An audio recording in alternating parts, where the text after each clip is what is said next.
نحن رجالك بشار وهي كلمتنا منحكيها تشرح عمرات نهار وهيدي الله الحاميها. نحن رجالك بشار وهي كلمتنا منحكيها تشرح عمرات نهار وهيدي الله الحاميها. By the spokesperson of the Syrian Foreign Ministry. Let's listen. Syria's sovereignty, so we will focus on these eyes and we will tell you what exactly happened and the latest developments related to this issue. At the same time, we'll explain the details of this incident. What did the Syrian side do? How did we act as a state when this assault actually took place? And what will happen next? We will leave it then to your questions. First of all, I'd like to read to you the details of a communication which Syria made, Syria with the Turks. It's official, and I would like to read to you because it includes details which are related to this violation of Syrian territory and Syrian airspace in response to the statements which said that Syria assaulted the Turks. The response is that, and this response has been officially given to the Turkish side, on the 22nd of the 6th, the Syrian radar caught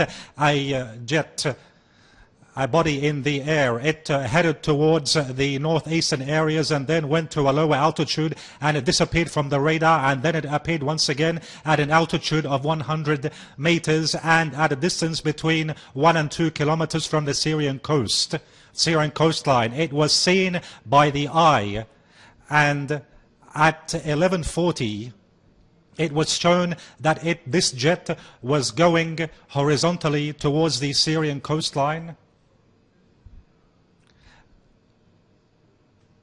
This led to the rules of engagement which are applied in all sovereign countries, and we confronted it by the Syrian defense forces, anti-air defenses.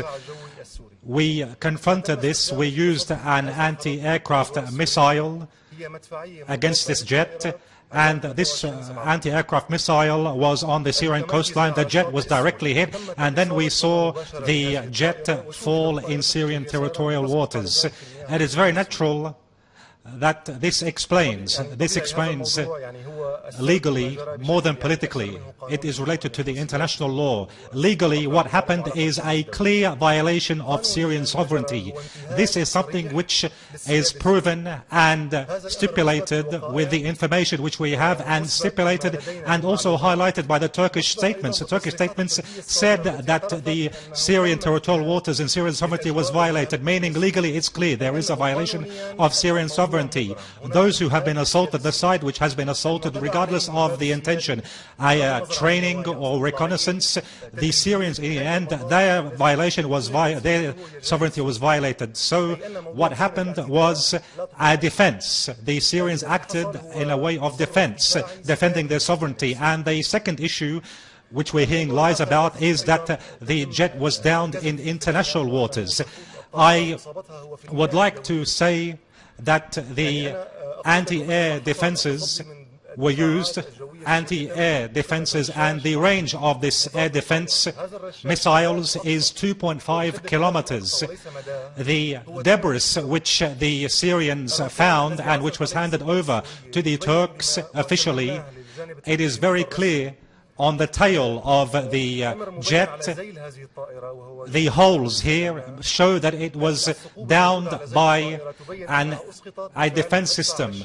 If it was in international waters, we would have used rocket launchers, but we used machine guns, anti-air machine guns, which use 2.5 kilometers, have a range of 2.5 kilometers. So this is a response regarding the issue, the lie that it was struck or it was shot down outside Syrian territorial waters.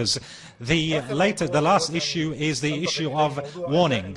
They say that there should be a warning. First of all, the Syrian air defenses were surprised when they are engaged in such a process.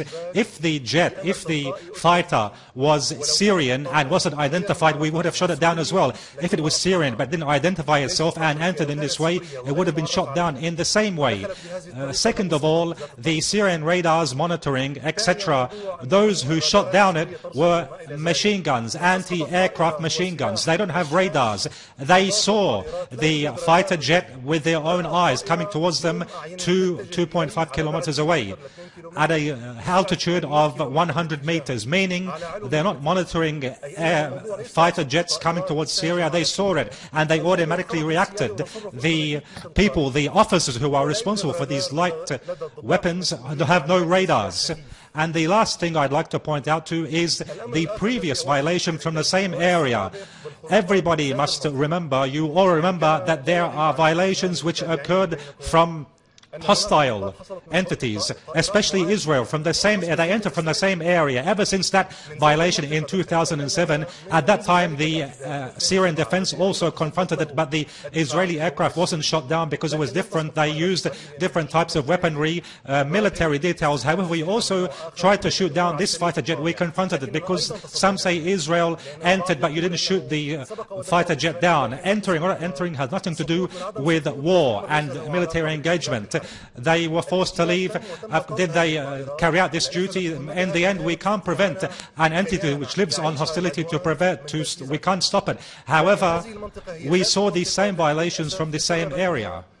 In the end, I'd like to tell you, with respect to what Syria did after shooting down this warplane, we hold on to good neighborly relations with Turkey. We want to resume what we had achieved, the big achievements which we made in cooperation with the Turkish side.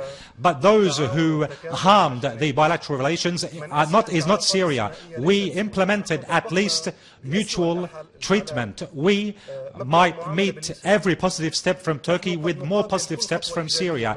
If Turkey, the government, if it believes in good neighborly relations with Syria, we are living political tension with Turkey on the political level. However, we don't have hostile intentions towards the Turkish people or Turkey as a state. What happened after this fighter jet was shot down is that the Syrian Air Force commander contacted his Turkish counterpart. The head of the Syrian Navy also contacted his Turkish counterpart, and we allowed for the Turks also to come in to the area of the incident. We allowed them to participate in the search procedure, searching for the person, searching for the debris. This proves we don't have any hostile intentions. We view the Turkish people as brotherly people. What happened is not an assault, it is an incident, and we acted in a way of self-defense, defending our sovereignty. The searching operation is continuing, and we requested from the Turkish side, we proposed a joint technical military committee to come to Latakia, to the area of the incident. Any investigation which must happen must be in the area of the incident to look at the facts of what happened. Unfortunately, the Turks until now haven't responded, haven't given an answer regarding such a joint committee or the reason behind forming such a committee. However, there is coordination, and yesterday we found the debris of the fighter jet and we handed it over to the Turks. This is what has happened until now. The goal is only to clarify to you what has happened, because there is a political campaign which has nothing to do with the facts, and this political campaign aims to show Syria as being the devil, and all their failures politically with Syria, after all their failures, now they're trying to make achievements in another way. So we wanted to show you what happened and how Syria acted as a responsible state. Mr. Ghayas now from Syria. Ghayas Sahluk from RTV and Ahab Turkey TV. Doctor, you spoke about the issue of shooting down the Turkish plane in Syrian territorial waters, and we saw it after the tail of the jet or the plane was handed over to Turkey. However, the Turkish foreign minister spoke in an opposite way, opposite to what you just said. He spoke about distorting the facts. So what is your response to this? Yes, our response is in this press conference. Yesterday he spoke and we found that we had to answer and focus on these lies. Unfortunately, the Turkish foreign minister and the Turkish government in general, since the 15 months, ever since the beginning of the Syrian crisis, all their behavior has been negative and doesn't aim to help this neighbor in Syria. It aims to further create tension in Syria. We hope that they can reevaluate positively their relations with their neighbor, because we haven't showed bad intentions towards Turkey. We say, yes, there is a crisis in Syria. However, the way to solve this crisis doesn't go by further intensifying the situation and by more tension. We don't reach a solution by hosting certain entities in Turkey who don't believe in a political solution, but believe in striking stability in the neighboring country of Syria. So the aim of this press conference is to confront what is being said in the media outlets and to also respond to what was said by Mr. Dawood Oglu. And what I can say, at least regarding Dawood Oglu's statements, is that they are not true and they are not precise. And I also have another comment. You must know that despite the behavior and the practices of the Turkish government, there is still friendship between the Turkish and the Syrian peoples. And every government, unfortunately, they want to drag the Turkish people by playing on a very sensitive issue, which is the nationalist issue, nationalist feeling. Why do we respect the nationalist feelings of the Turks? Because Syria, just like Turkey, is a proud ummah, a proud nation. And we know when someone insults us how our nationalist feelings to surface. So the aim of this campaign is to drag the Turkish people to support policies which don't serve Turkey. They won't be successful in this. We are doing with all wisdom. We are explaining our stance, and we hope that the Turks can show the same wisdom. Mr. John Blatch, but please identify yourself. John Blatch Kai from Al Watan Syrian newspaper and Al Ra'i Kuwaiti newspaper. Doctor, during your press conference you spoke about the level of cooperation between the Turkish authorities and the Syrian authorities. However, what we hear from Turkey and from the high-ranking Turkish officials is that there is no cooperation. How can you explain this on the political level? And then also there is a new president of Egypt with an Islamic background. How does Damascus view the results of the elections in Cairo? Thank you.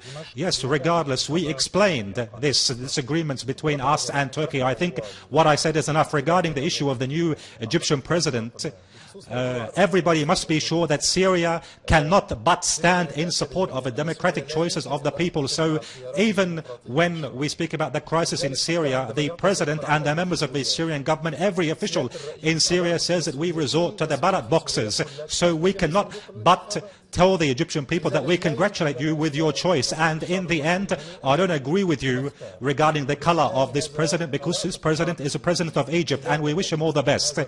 Yes, one more question. If there is any foreign outlets, Italian. Please identify yourself, please. Accoglie ANSA, Italian news agency. What about the pilots? Is still ongoing the research? And also, you sent an appeal, especially to Italy in the last days, but they react like the European Union in these days. What is your opinion now? Look, regarding the EU role in the Syrian crisis, it's definitely a negative role.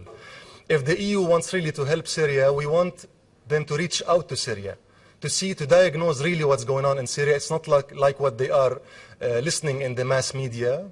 They have to diagnose better so they can have a better medicine for Syria. So to sum up, it's still a negative role. Regarding the pilots, the search and rescue operation are still undergoing, and the cooperation and coordination is also undergoing between the Turkish and the Syrian side. Unfortunately, we haven't found the pilots, but we did found the wreckage of the jet fighter. Please, just a few seconds. Please go ahead. Yes. Now, the last question, Miss.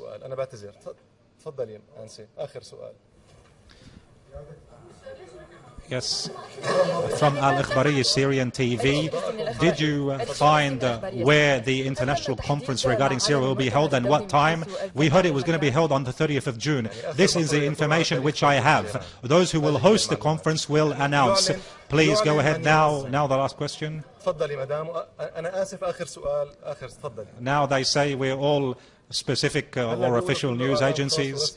Yes, first of all, in a escalating step, Turkey called for a meeting for NATO. Does Syria have a expected scenario? And what is Syria's response towards any scenario related to the NATO? NATO should be an organization which aims to bring about stability and security. If the NATO meeting is with these intentions, we wish them all the best if it's for the sake of security and stability. We heard NATO previously saying it doesn't intend to intervene militarily in Syria. If the aim of the NATO meeting is a hostile aim, I'd like to reassure everyone that Syrian territories and Syrian airspace and Syrian waters are holy for the Syrian people, just like the Turkish territories and Turkish waters are holy for the Turkish people. We didn't find them yet. Yes, the operations are still continuing. Do you have information? Can you give me the images? Thank you very much. Thank you. وزارة الدفاع. شكرا جزيلا. شكرا جزيلا.